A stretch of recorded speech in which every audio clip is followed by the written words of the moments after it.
Donc, troisième étape du pardon, partager sa blessure avec quelqu'un, avec un ami de confiance ou un conseiller plein de compassion, éviter le bavardage avec l'offenseur quand c'est possible, et après avoir pris du recul, le sentiment d'être pardonné, c'est le sentiment d'être aimé.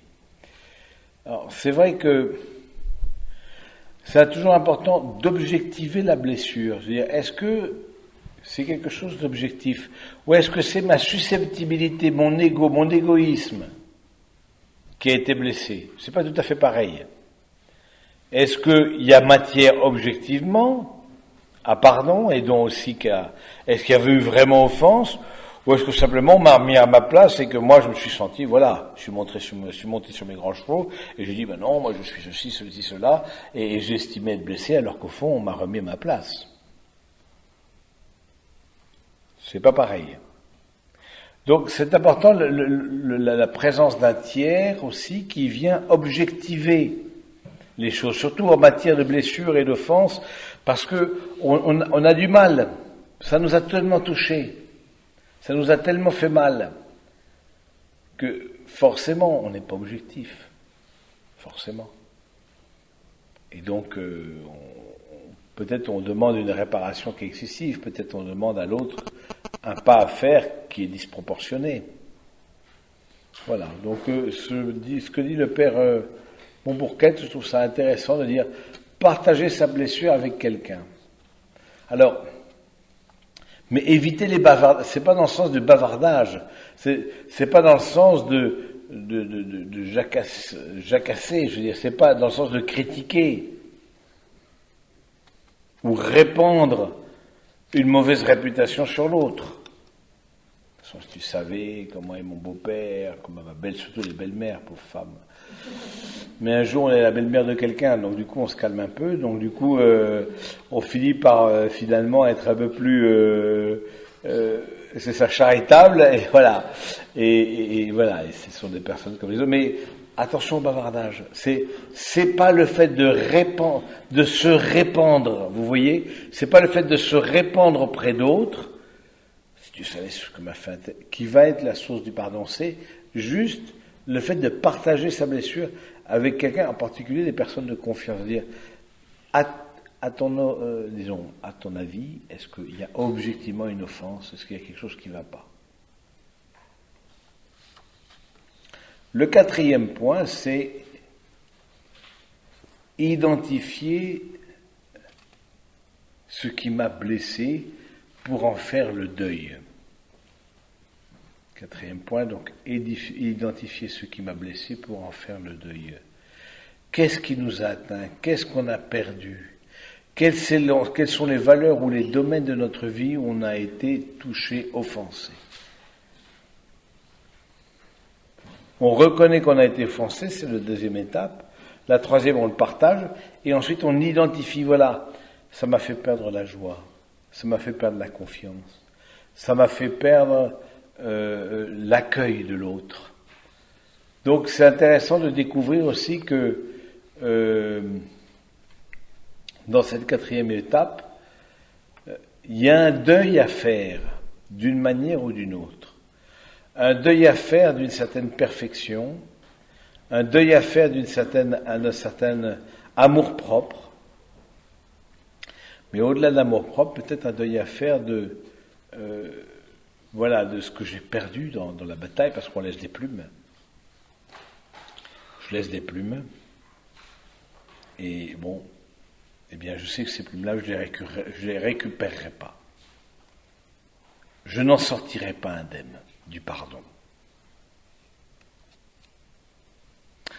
Cinquième étape, accepter la colère. Il est souvent néfaste de refouler sa colère, dépression, maladie somatique, critique hargneuse, bouderie, cynisme. La colère, une fois canalisée, maîtrisée, peut devenir, dit le père Montbourquette, une force mise au service d'un plus grand amour. Forcément, quand on a été blessé, on est en colère. Forcément. Ça ne peut pas être autrement. Ce serait même pas logique autrement. Accepter sa colère, dire j'ai de la colère contre un tel, la nommer cette colère. La colère, elle est présente dans deux cas. Premièrement, dans le cas d'un bien qui est menacé.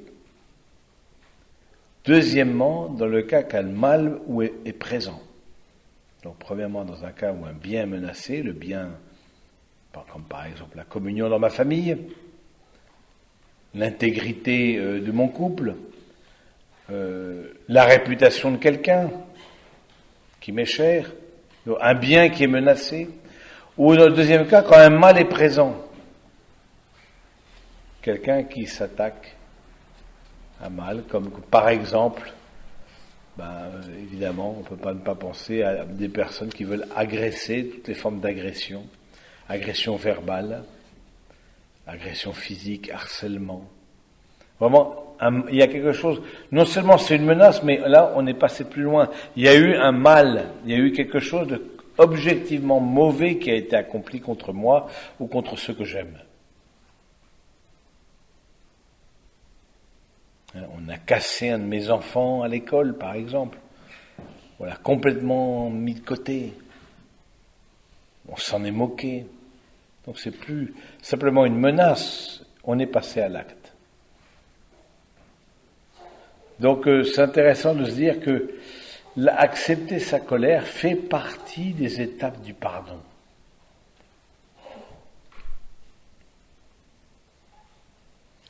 Quand on souffre, c'est normal d'être en colère.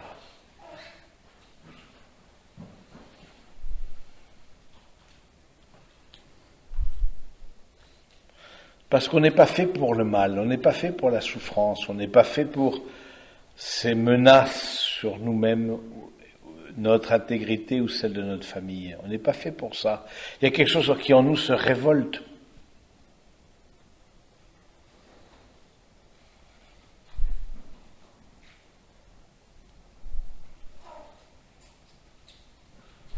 Le 6e point, dit le Père Montbourquet, c'est se pardonner à soi-même.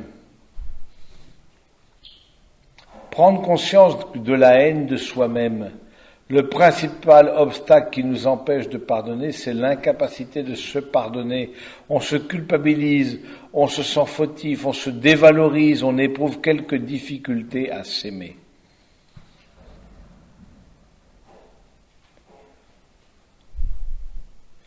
C'est vrai que lorsqu'on reçoit dans notre cœur de la haine, on ressent dans notre cœur de la haine, de la violence, Alors peut-être vous avez été épargné, vous avez eu une vie plutôt paisible, ou pas, je ne sais pas vos histoires personnelles, mais quand vous avez expérimenté ça, parfois on s'en veut de ressentir ce qu'on ressent.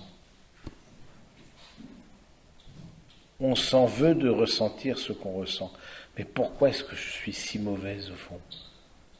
Pourquoi j'ai tellement de violence contre... je me surprends à avoir des pensées, mais horribles.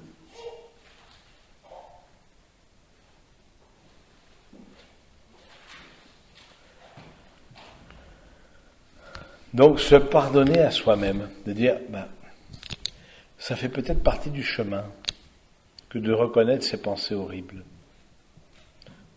Alors, on fait tout pour qu'elles ne passent pas à l'acte, évidemment, parce que ça ne solutionnerait, on ne rajoute pas, on ne guérit pas la souffrance par la souffrance, évidemment. Donc on ne va pas rajouter à la souffrance, en se vengeant, en passant à l'acte dans nos pensées. Mais même le penser, quelque part, nous blesse. Et donc le Père Montbourquet, il dit, c'est intéressant, se pardonner à soi-même, parfois aussi, je pensais pourtant être une bonne chrétienne, je pensais être quelqu'un de fiable, quelqu'un sur lequel on peut s'appuyer, quelqu'un d'honnête. Et puis tout d'un coup, il y a tout un océan de violence qui vient dans mon cœur et qui m'envahit, qui me submerge. Je me dis, mais comment est-ce que je peux penser des trucs pareils ? Même les pensées.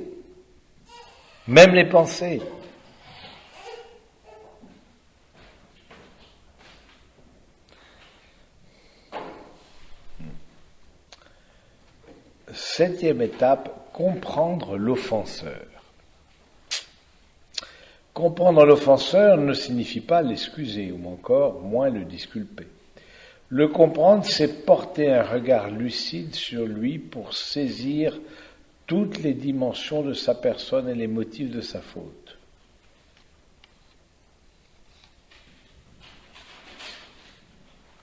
Donc, comprendre l'offenseur, ce n'est pas l'excuser, encore moins le disculper, c'est comprendre, porter un regard lucide sur lui pour saisir toutes les dimensions de sa personne et les motifs de sa faute. Au fond, moi j'ai toujours demandé cette grâce au Seigneur comme aumônier de prison ça s'est jamais fait, mais bon, mais je crois que c'est en grande partie la solution à 80% de la délinquance que l'on connaît aujourd'hui, qu'il y ait une rencontre entre l'offenseur et l'offensé, entre l'agresseur et l'agressé, que chacun puisse se reconnaître comme une personne.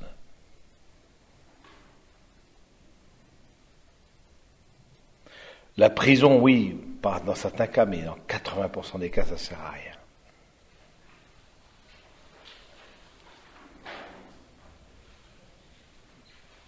On le sait bien, la prison, c'est l'école du crime. On est aux côtés de ceux qui sont plus expérimentés que nous dans le mal.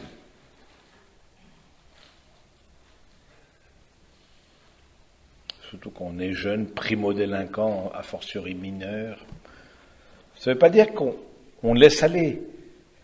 Est-ce qu'on met en place quelque chose où chacun se reconnaît comme personne ? Pour ça, les anglo-saxons sont plus doués que nous. Nous, on a plus de mal à se parler. Et dans les pays anglo-saxons, en particulier au Canada, par exemple, qui est très en avance pour tout ce qui est médiation, donc en dehors de la justice, pour les petits délits, les petits, voilà, je ne parle pas des crimes, des choses trop graves, viols et compagnie qui ont atteint, dès que ça trouble l'ordre public, forcément, il faut un jugement, un procès, mais ils ont mis en place, comme ça, j'ai vu ça dans un reportage, c'était au Royaume-Uni, c'était pas même des petits délits comme ça, des petits larcins, ou des incivilités, des petits vols à l'arraché, sans que la personne était ou des insultes, ou des Il dit, ben voilà, on va faire une petite commission, et il y aura chacun, les deux parties, agresseurs, agressés, ils seront présents.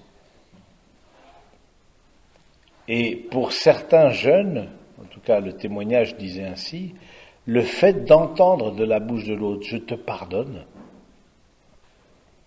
le larcin que tu as fait, encore une fois, on ne parle pas de choses très graves, mais 90% des jugements, c'est pas des choses très graves, c'est pas des choses, heureusement, il n'y a pas que des crimes, il n'y a pas des crimes tous les jours, ou des viols, ou des très très grosses atteintes à l'ordre public et à la dignité personnelle.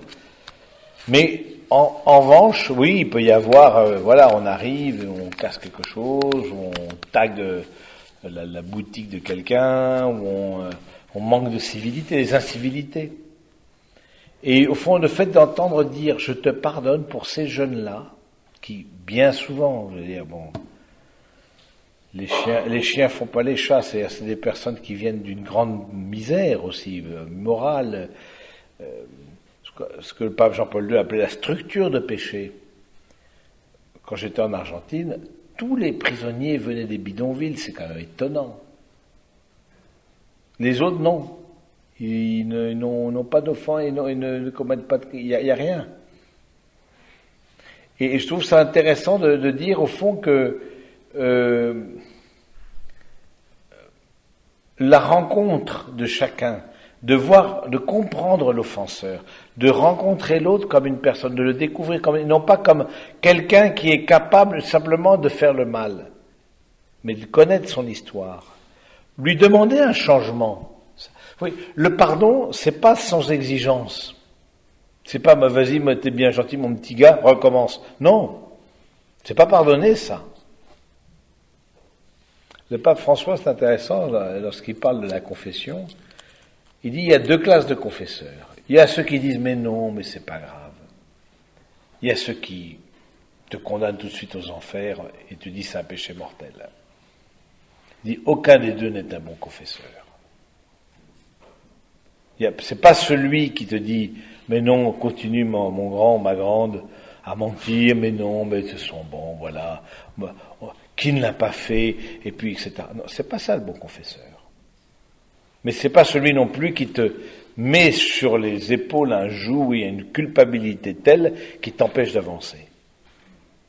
C'est celui qui reconnaît l'offense, et oui, il y a quelque chose à travailler. Si tu peux aller au-delà de ça, si tu peux, voilà, ce mensonge-là, c'est un mensonge. Cette injustice-là, c'est une injustice. Le pape François est très sensible aux injustices, en particulier en matière sociale.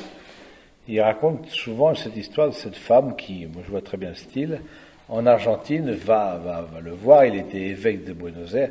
Ah, Monseigneur, nous sommes une famille de grands catholiques, etc., etc. Ah, d'accord, très bien.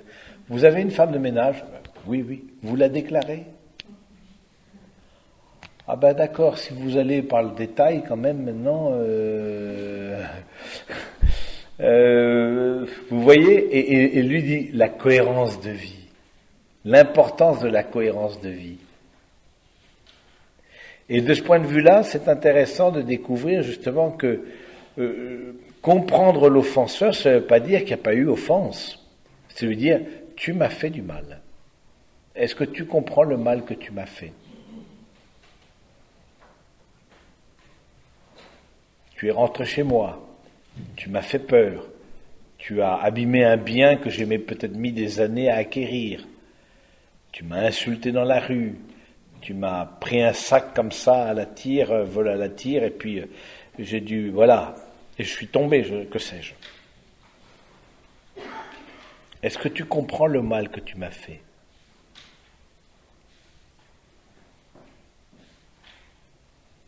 Et ça, je pense qu'en France, il faudrait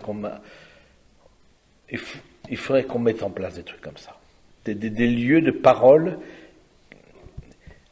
qui ne sont pas du domaine judiciaire peut-être, mais justement, il y a pour des petits délits, des petits, voilà, des infractions, délits, qui est encore une fois 80% de ce qui arrive, eh bien voilà, je sais pas quoi, des questions de copropriété, par exemple. Je me rappelle quelqu'un qui travaille je lui dis, mais est-ce que cette copropriété est problématique? Il me dit, c'est un pléonasme de dire copropriété problématique. C'est pratiquement synonyme. Mais voilà, des questions de copropriété, par exemple. Bon, il n'en va pas quand même de notre intégrité physique comme d'un meurtre, évidemment, ou d'une blessure grave, ou a fortiori d'un viol. Là, il faut vraiment que la justice s'en saisisse. Plein de choses pourraient se résoudre autrement. Ça veut dire que celui qui a le droit pour lui, quelque part, il renonce. Pour laisser la place au dialogue avec l'autre. Je me souviens comme ça de cette femme, il y a eu, qui est très proche de notre communauté, et dont la fille avait été blessée par un chauffeur ivre de camionnette qui était passé sur le corps de cette jeune femme d'une vingtaine d'années. Elle était restée handicapée, ou en tout cas pendant plusieurs mois à l'hôpital, à la salpêtrière, à mettre un bassin artificiel, et puis pour une femme, vous voyez ce que ça veut dire, et puis aujourd'hui elle s'est mariée, mais bon, en termes de maternité, tout est suspendu. Et puis les parents, profondément chrétiens, vont voir l'agresseur, demandent à lui parler. Il a été condamné, il était ivre à 10h du matin. Et bon, évidemment, je pense qu'il a été condamné, peut-être pas, je ne me rappelle plus si c'est de la prison ou quoi, mais du coup, il dit, mais écoutez, on vous souhaite de vous relever de cette épreuve.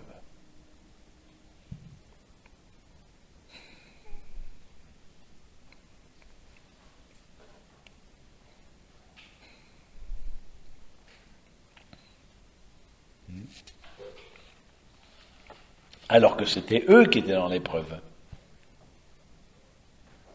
Eux eux, les parents, ils vont le voir. On vous souhaite de vous relever.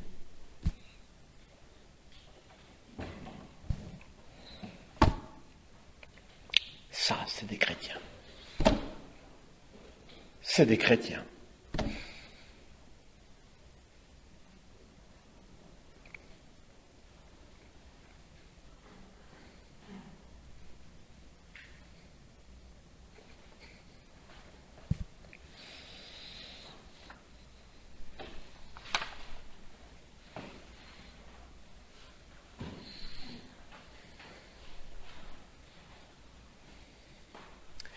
Le souvenir du geste offensant conditionne notre regard sur l'offenseur et le met dans une position où il est incapable d'évoluer. C'est excellent, c'est-à-dire. Le souvenir, c'est-à-dire, il faut aussi laisser à l'autre la chance de changer.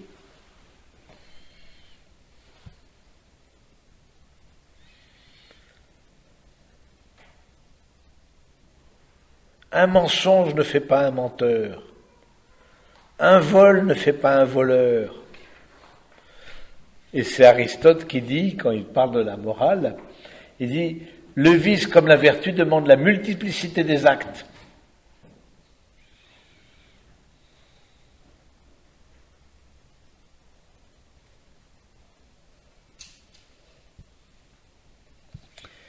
Lui laisser la capacité de changer, ça c'est très bon ça.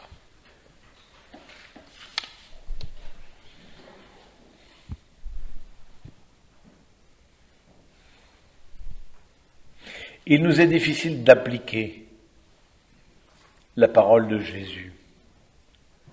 Ne pas juger ne signifie pas ne pas se servir de sa capacité de jugement, mais plutôt ne pas s'en servir pour condamner.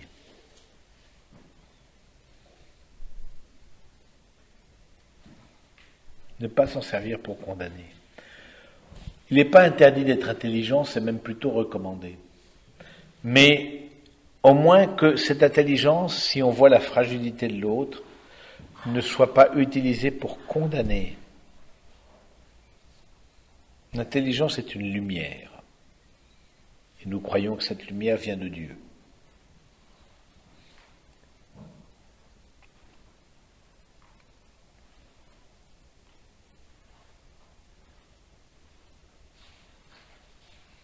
Mais que cette lumière ni n'aveugle et encore moins empêche l'autre d'avancer. Alors que l'on reconnaît, on jette la lumière sur sa propre fragilité, sur son propre défaut.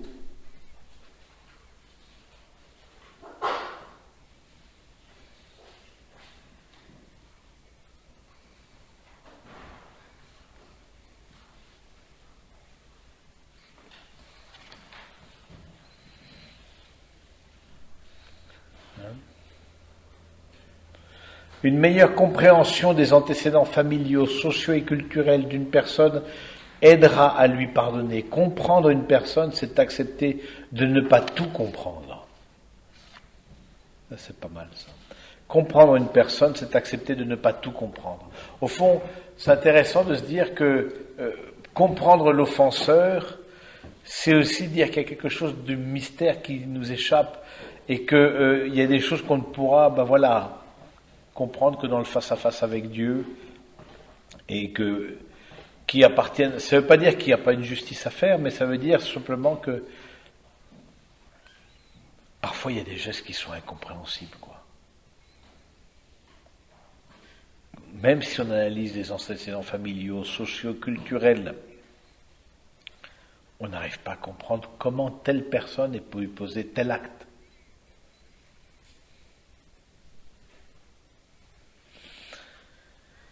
Comprendre une personne, c'est accepter de ne pas tout comprendre.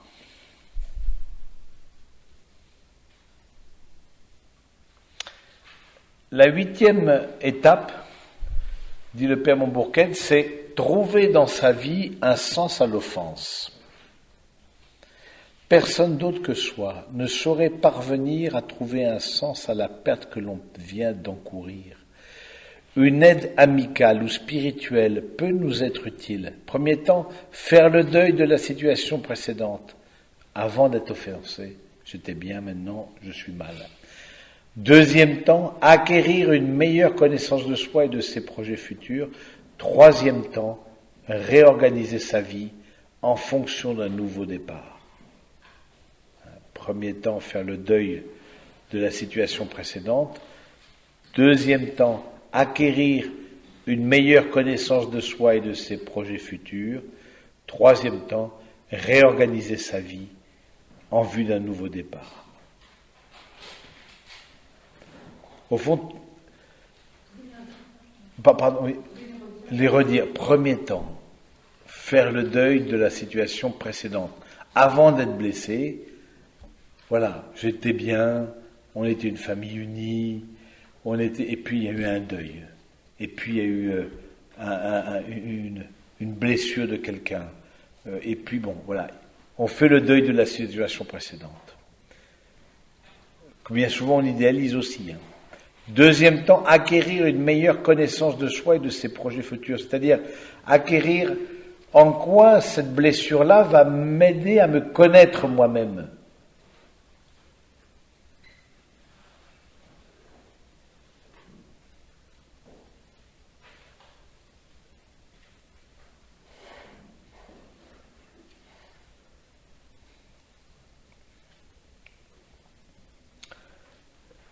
C'est une rentrée aussi en soi-même, l'offense. C'est ça qui aussi donne du sens. En quoi ça va me révéler en moi des fragilités, des violences, etc. Et troisième temps, réorganiser sa vie en vue d'un nouveau départ. C'est ce que je vous ai dit ce matin en parlant de Tim Guénard. C'est, voilà, je réorganise ma vie, je me relance.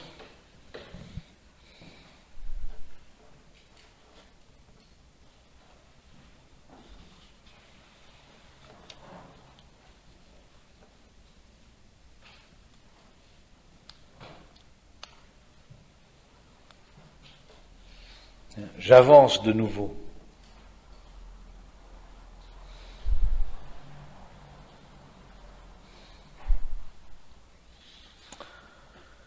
Neuvième étape, se savoir digne de pardon et déjà pardonné. Pardonner est le fruit d'un long processus de maturation et nécessite beaucoup d'efforts. Il est important de laisser tomber ses résistances, de se laisser aimer en profondeur, de recevoir le pardon des autres, en particulier celui de Dieu. Se savoir digne de pardon est déjà pardonné. Il y a des gens qui n'acceptent pas le pardon.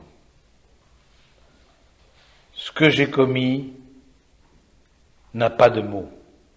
Je me souviens comme ça d'un cas dramatique c'était un père ou un beau-père qui avait torturé son enfant de 5 ans qui en était mort. Et il disait au tribunal, ce que je mérite, c'est la mort. Il le disait lui-même.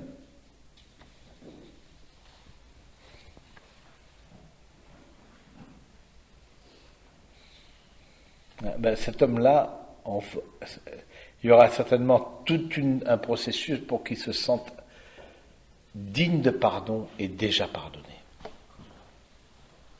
Il y en a qui n'acceptent pas le pardon parce qu'ils trouvent que c'est impardonnable. Pour eux-mêmes, parce qu'ils ont reconnu quelque chose.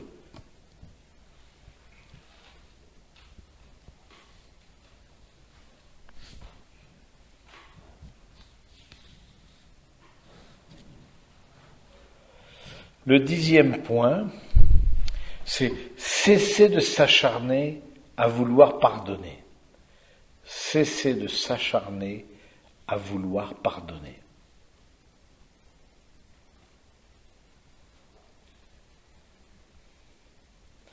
Le pardon n'est pas d'abord une obligation morale, dit le Père Bombourquette, c'est un geste personnel et gratuit. N'hésitons pas à supplier Dieu pour qu'il nous aide à pardonner. Parfois, il faut de la patience pour laisser mûrir le pardon.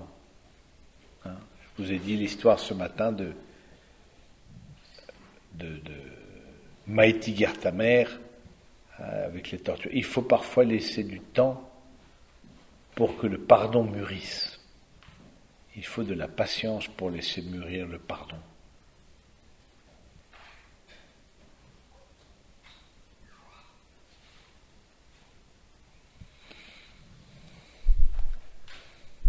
La 11e étape, c'est s'ouvrir à la grâce de pardonner par le sacrement de la réconciliation.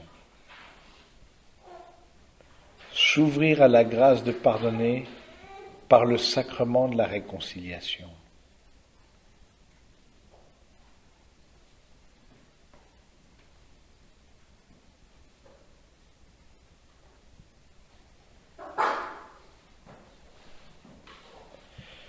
Le pardon ne peut se faire que dans une vraie relation de confiance avec Dieu. On retrouve ce qu'on a vu ce matin dans cette dimension transcendante. Le pardon ne peut se faire dans une vraie relation de confiance avec Dieu.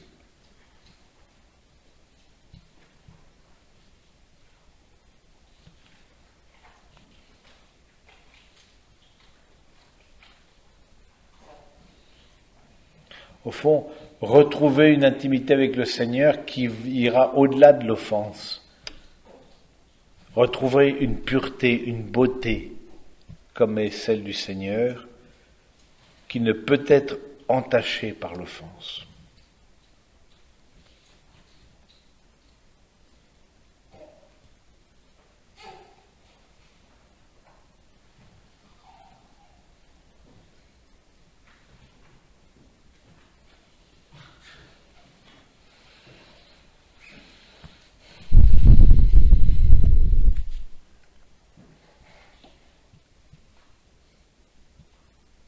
C'est intéressant, je me souviens justement de cette expérience d'aumônier, et beaucoup disaient « je ne suis pas coupable ». Ils étaient en prison parce qu'ils étaient innocents, évidemment, sinon ils n'auraient pas été en prison. Donc il y a comme ce désir, comment on peut dire, d'être totalement indemne au fond de faute. On voudrait être complètement indemne, on voudrait être libre de toute faute.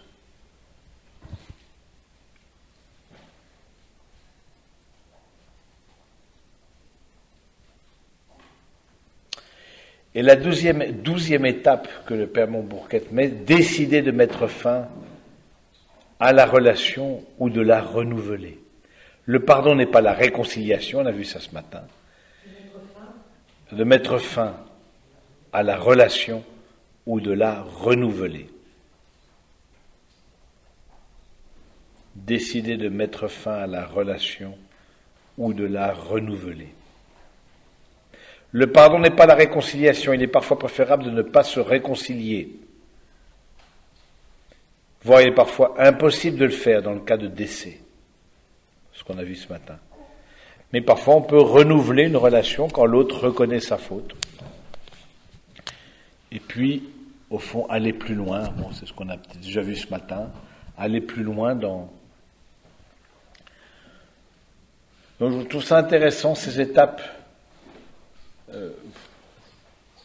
Il a écrit un livre, le Père Montbourquet, là-dessus, où c'est tout ça, c'est très détaillé. Vous pouvez éventuellement, si vous y reportez, si vous pensez que c'est quelque chose qui peut vous faire du bien.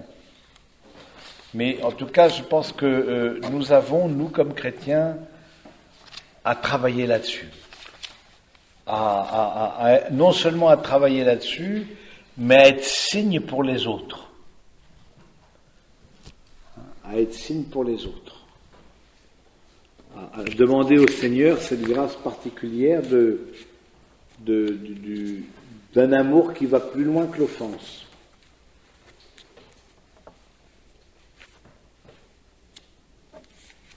C'est ça que Jésus est venu nous apporter.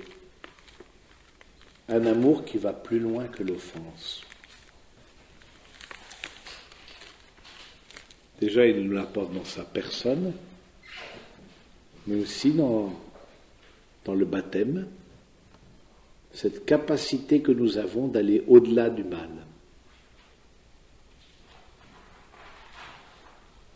On est rendu capable d'un amour plus fort que la mort par le baptême.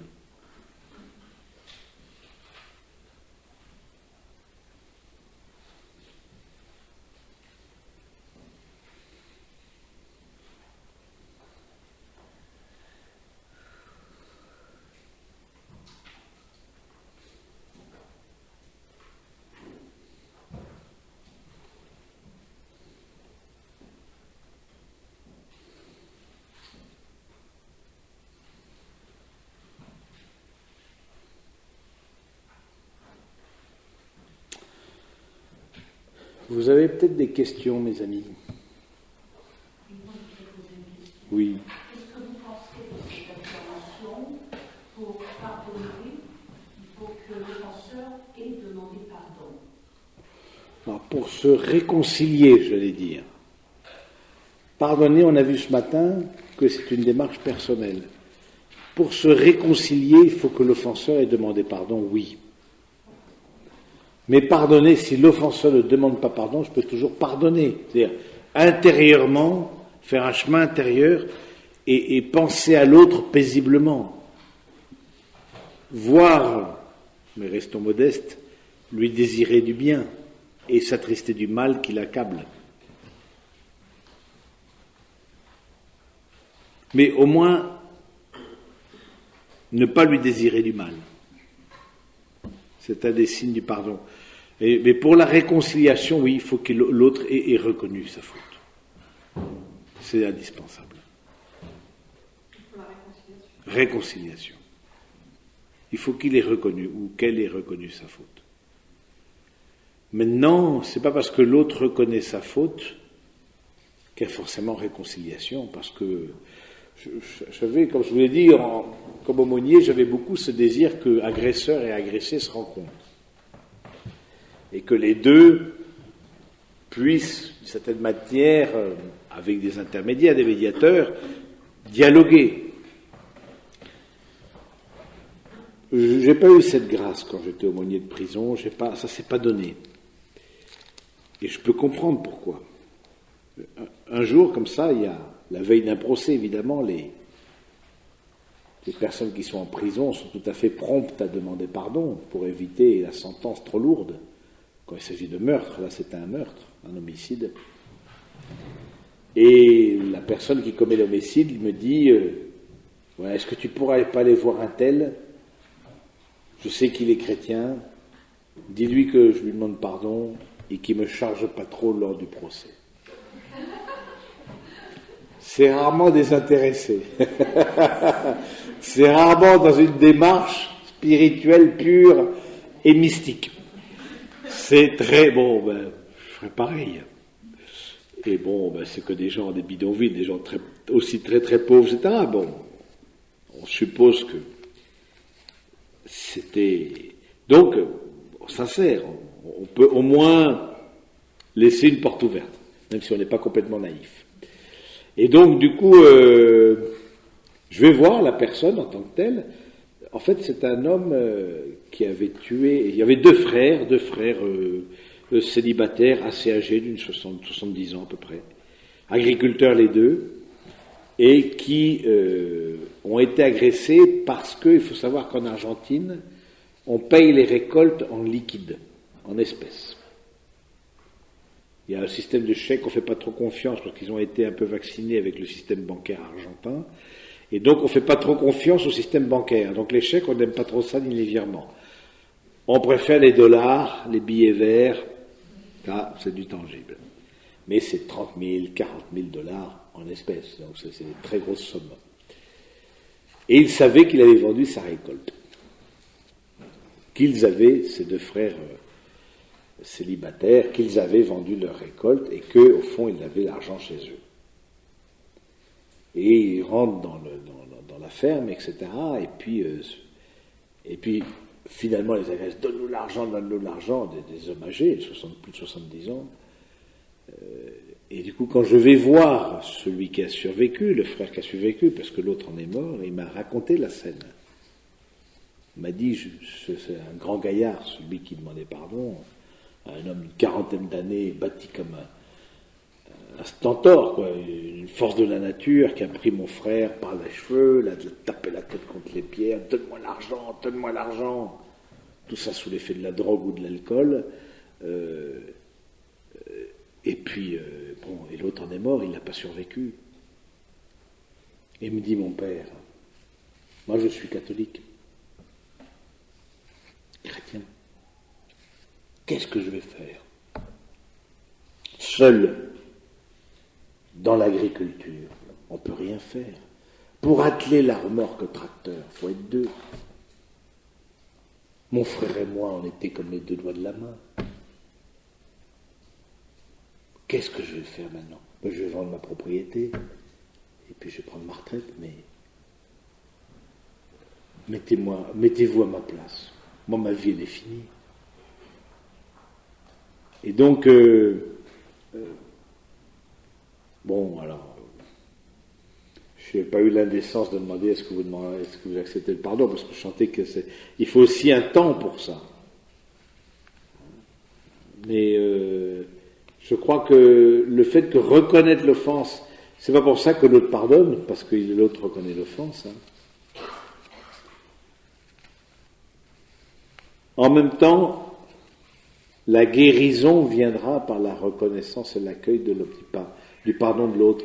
Ça, je trouve que c'est vraiment ça. C'est la guérison viendra parce que j'ai reconnu que l'offense de l'autre, eh bien, n'a pas le dernier mot.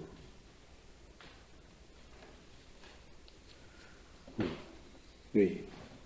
J'aimerais que vous précisiez ce que vous avez dit par rapport à faire le deuil de ce qui m'a blessé. Parce que de faire le deuil d'un certain amour propre, je n'en sortirai pas la peine, pardon. Oui. Oui. Alors, c'est-à-dire faire le deuil de... Voilà, il y avait une situation que j'estime idéale, et puis il y a eu un événement qui a bousculé ma vie, qui a changé ma vie. Du coup, je fais le deuil de ça. Je fais le deuil de ce qui a pu éventuellement me blesser, de ce qui a pu bouleverser ma vie. J'en fais le deuil dans le sens où je demande au Seigneur, voilà, je ne vais pas revenir à la situation d'avant, surtout quand il y a eu décès d'une personne. Là, le deuil à faire de cet homme-là, dont je viens de parler, mais ils étaient deux hommes, agriculteurs, voilà, ils menaient leur vie honnête, je fais le deuil de... Oui. Ah oui, alors, l'amour-propre est ce qui m'a blessé. Alors, c'est vrai que... Alors, parfois, il faut faire le deuil, alors, c'est pas sur le même degré, vous avez raison. L'offense entre l'amour-propre et ce qui m'a blessé, c'est pas pareil. C'est que, d'une manière ou d'une autre, selon le degré de l'offense, imaginons que ma réputation a été blessée. Donc forcément, mon amour-propre a été blessé. Tout n'est pas affaire de crime, heureusement. Bon, la plupart du temps, c'est une réputation, on a dit du mal, on m'a fait du mal. Et puis mon amour-propre a été blessé. Il faut faire le deuil de cette situation où j'ai été blessé et de dire, même mon amour-propre a été blessé, mais je ne veux pas que ça ait le dernier mot. Quelque part, pour permettre une réconciliation, il faudra aussi accueillir le fait que j'accueille, cet amour-propre, mais voilà, qui a été blessé,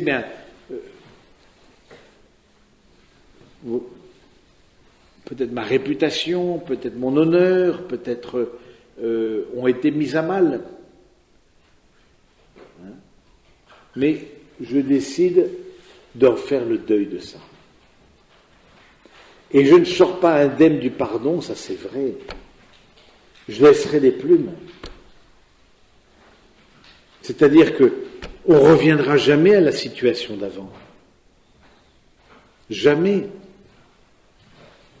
C'est pas possible, on ne peut pas revenir à la situation d'avant. On ne peut pas faire comme si rien n'avait existé.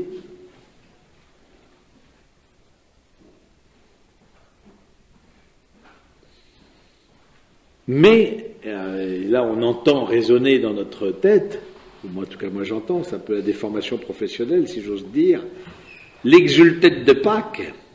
Qu'est-ce qu'il dit l'exultète de Pâques? Felix culpa, bienheureuse faute, qui nous valut un tel rédempteur. Je ne dis pas qu'il n'y a pas eu faute, je dis bienheureuse faute, qui nous valut un tel rédempteur. Je ne veux pas revenir avant la faute. C'est juste pas possible. On ne peut pas revenir en arrière.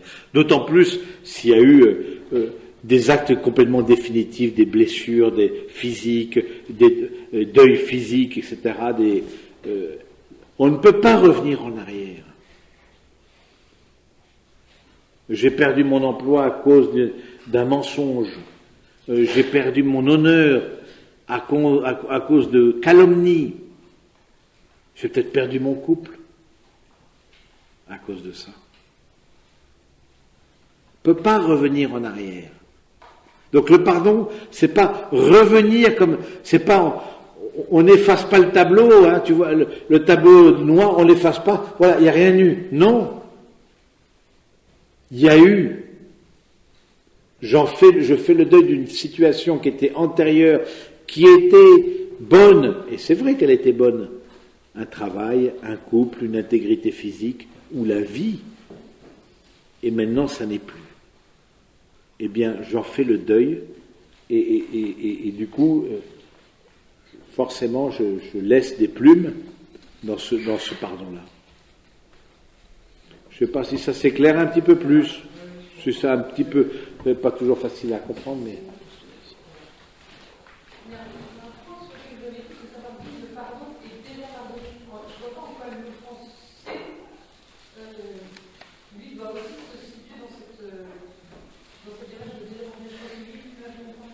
Ce savoir digne du pardon est déjà pardonné. Oui.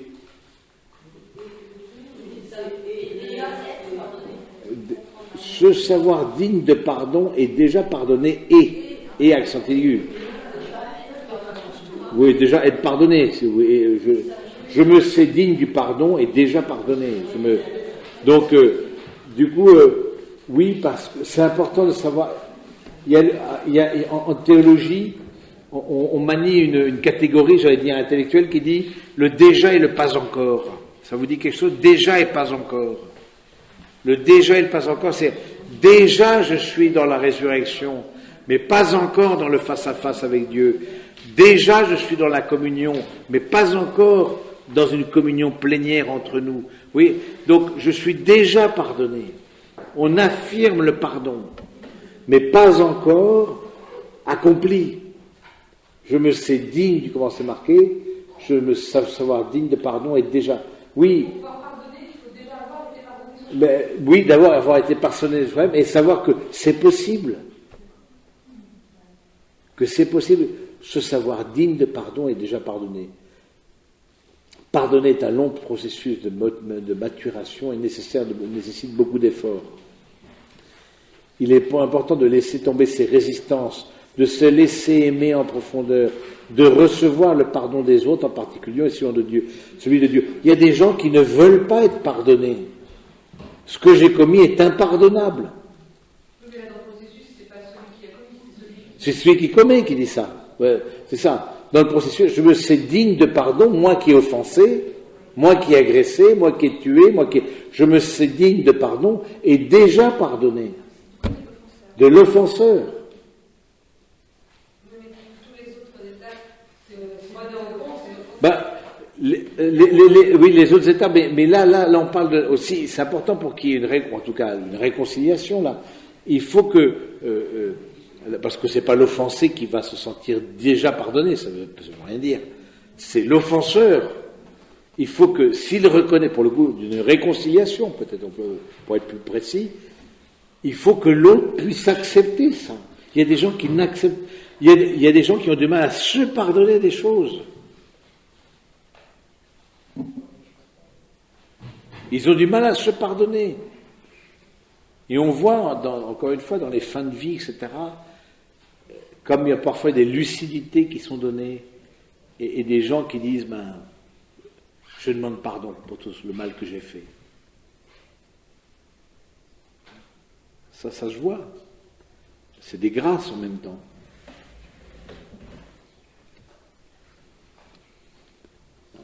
Donc, je ne sais pas si c'est plus clair, c'est bon, bon. C'est du côté de l'offenseur. Ce savoir digne de pardon est déjà pardonné. Parce que les points ne sont pas toujours les mêmes. Et non. Voilà. Dans les étapes, c'est pas toujours du même côté. C'est vrai que c'est pas toujours clair. Oui. Vous vouliez dire que... Oui, s'il vous plaît. Trois points avant, se pardonner à soi-même. Et quand vous dites qu'on a honte quelquefois de ressentir ce que l'on ressent, est-ce que là on est dans l'ordre de quelque chose qu'on doit confesser en tant que... Alors qu'on doit confesser, oui, dans le sens si on ressent de la haine, si on ressent de la violence, si on ressent... c'est le fait de sentir, déjà, c'est quelque chose dont on peut demander au pardon au Seigneur, parce que Jésus le dit très clairement. Si tu as déjà désiré la femme de ton prochain, tu es déjà adultère. Dans ton cœur, tu as désiré. Si dans ton cœur, tu as désiré la mort de l'autre, tu es déjà homicide.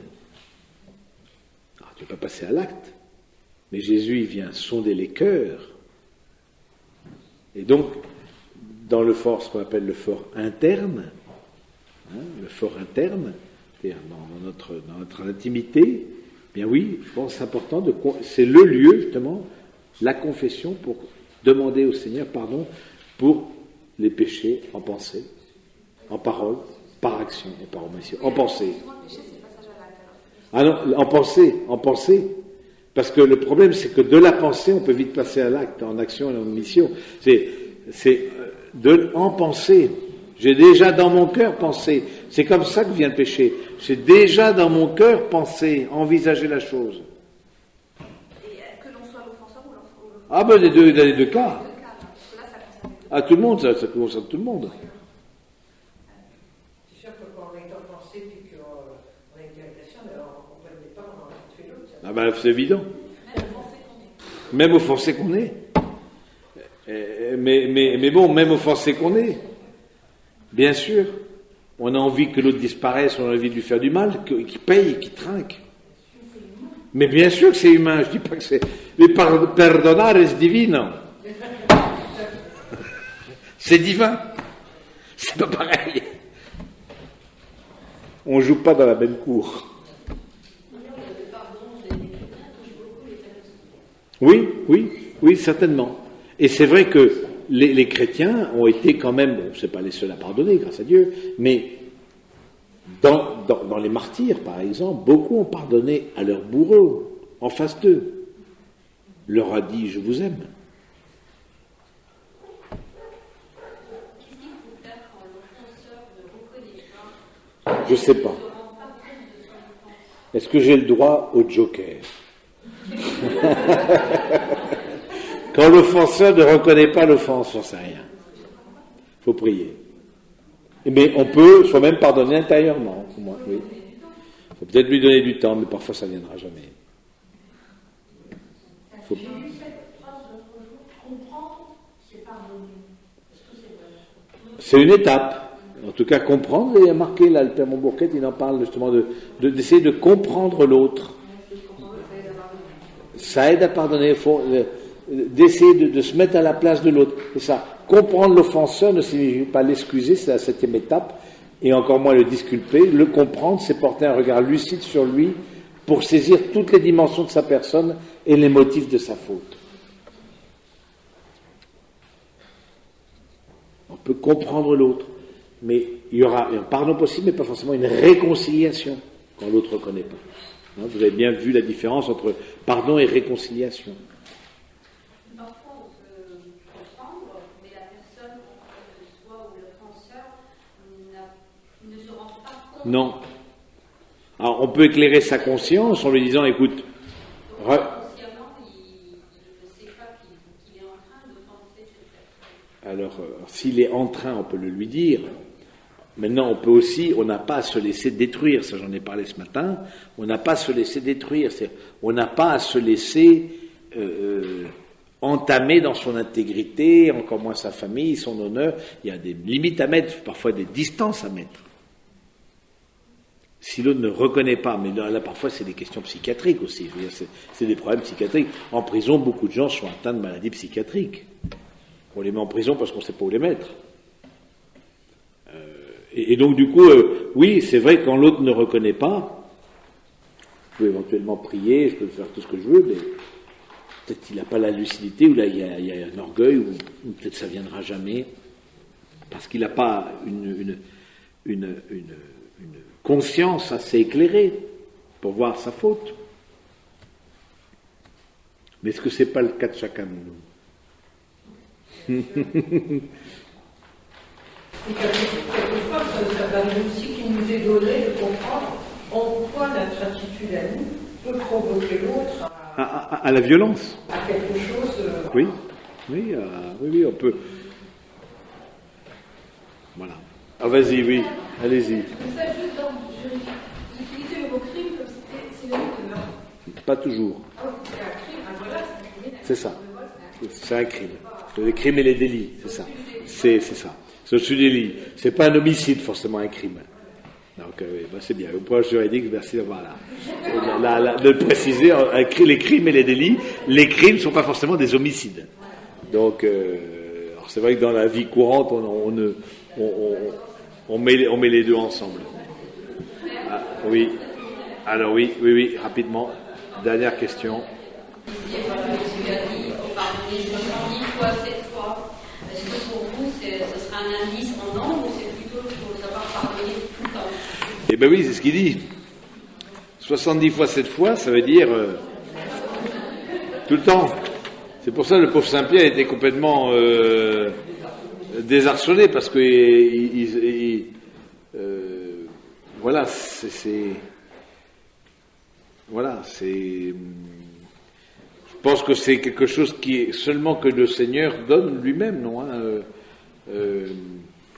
du coup, moi je pense, c'est vrai que, parce qu'au fond, si tu gardes de la haine contre ton frère, hein, eh bien, comment avoir un contact avec le Seigneur paisible? C'est ça?